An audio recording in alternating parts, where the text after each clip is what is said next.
I used to think my life was predictable in the best possible way. The kind of predictable that feels safe, steady, like a familiar melody you don't really listen to anymore because you already know every note by heart. I woke up every morning next to my wife, Elena, believing that stability was love and routine was happiness. Breakfast, work, small talk about nothing and everything, business meetings, polite smiles at charity dinners, planned vacations we barely felt excited about anymore. It was all so ordinary that I convinced myself it meant everything was fine. Looking back, maybe that was my first mistake, mistaking silence for peace.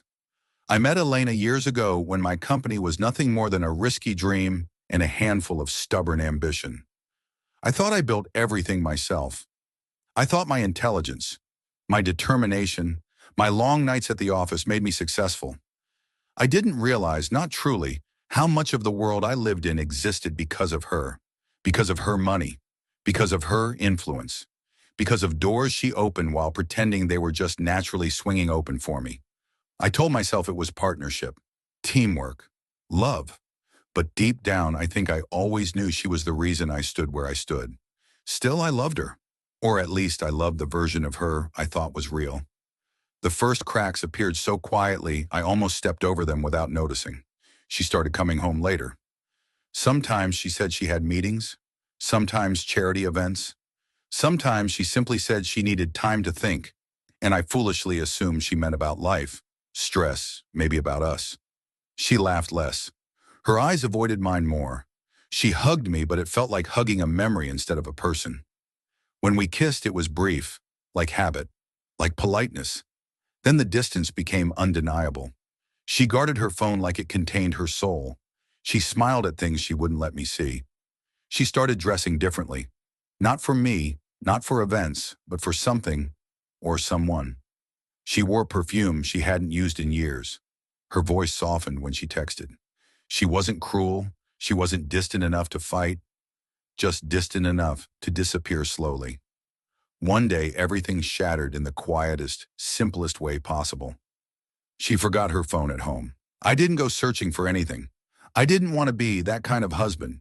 But when it buzzed and then buzzed again and again, curiosity didn't feel like betrayal. It felt like survival. A message lit the screen. Last night was perfect. I can still feel you.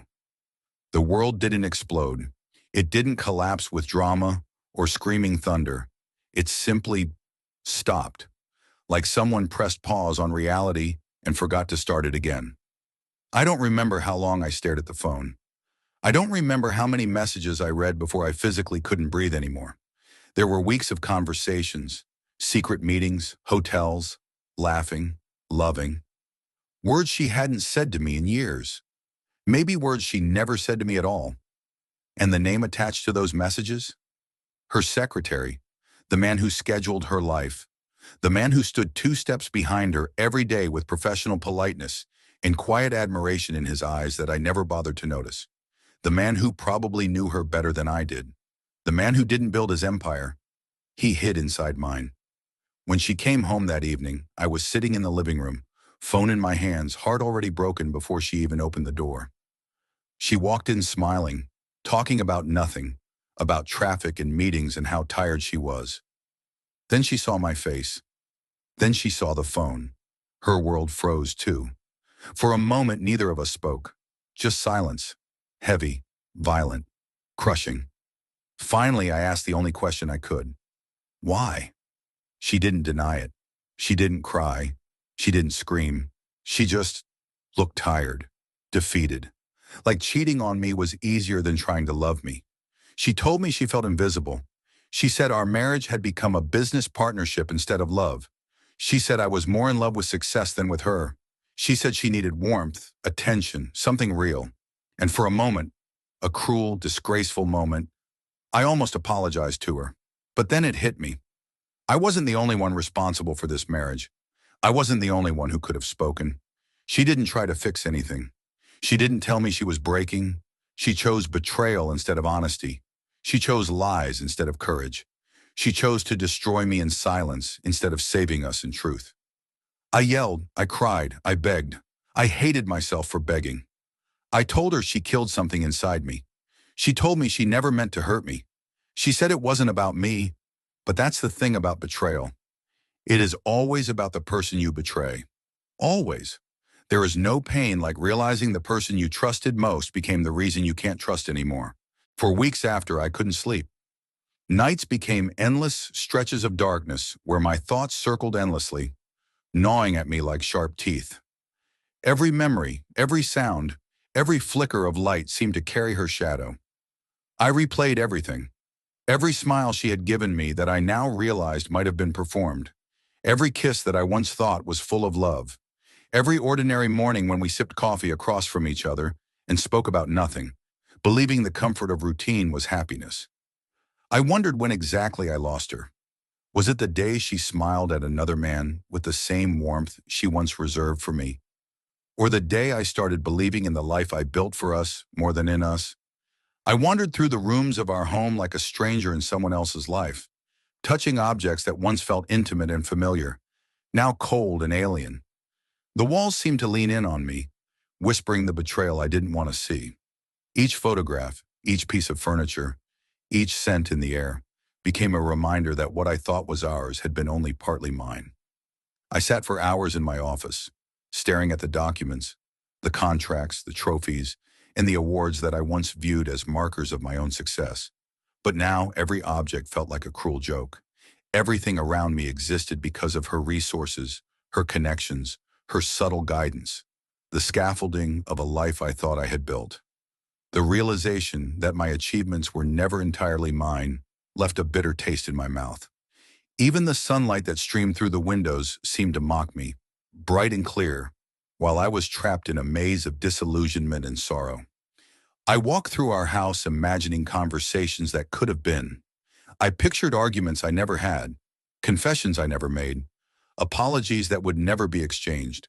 I remembered the times I should have spoken, should have reached out, should have noticed the smallest cracks before they grew into chasms. And yet, there was no one to blame but myself and her, and maybe life itself for teaching me love as a lesson I had to learn in the harshest way. In the end, I didn't choose revenge. I didn't choose to fight for something already dead, something that had been poisoned by lies and negligence long before the affair. I thought about anger, about confrontation, about exposing her betrayal for everyone to see, but none of it would have brought me peace. None of it would have restored the love I once thought unbreakable. I chose to leave. Not because I was weak, not because I stopped loving her, but because staying would have meant slowly killing what little was left of me. It would have meant wandering through life as a shadow of the man I once was, carrying the weight of deceit on my shoulders while pretending everything was fine. I refused to let my identity be consumed by the remnants of a marriage that had become a cage, elegant in appearance, but suffocating in reality. I refused to live as a ghost in the life I had built, tied to a woman whose love had turned into something unrecognizable. Walking away hurt more than the betrayal itself. Every step out the door was like amputating a piece of my soul. Signing the legal papers felt like burying myself alive. Each signature a nail in the coffin of a life I had thought was permanent. Every contract I revoked, every key I returned, every reminder I removed felt like leaving behind a part of who I had been, a part of who I loved. But pain changes you. Pain doesn't ask permission. It doesn't pause. It forces growth where you never wanted it. It teaches lessons in solitude, in reflection, in moments when you are utterly and completely alone. Now, I'm healing. Slowly. Imperfectly.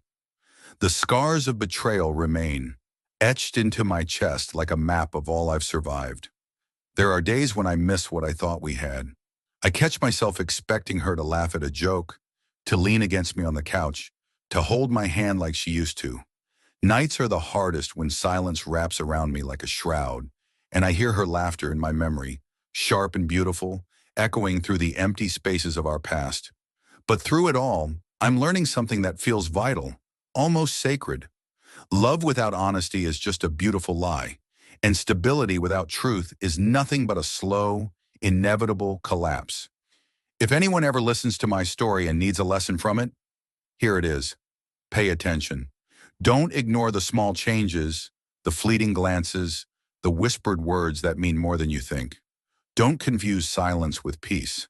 And if someone no longer loves you, may they be honest enough to say it instead of destroying you while pretending to hold your hand. Because betrayal doesn't only break trust, it breaks the framework of reality you've built around love, leaving you to sift through rubble for your sense of self. And if you ever find yourself betrayed like I was, don't let the betrayal define you. Don't let it convince you that love is impossible or that life is cruel. Let it refine you. Let it sharpen your understanding of yourself, your boundaries, your strength. Let it teach you that leaving can sometimes be the most courageous act of love. Love for yourself, for your dignity, for the man you refuse to let be crushed by someone else's deceit. Because sometimes losing someone you love is the only way to truly find yourself again. Sometimes the pain of departure is the spark that ignites the fire of self-reclamation. And when you finally emerge from the ashes of betrayal, you may realize that the man who walked away alone is stronger, wiser, and freer than the man who stayed pretending all was well ever could have been.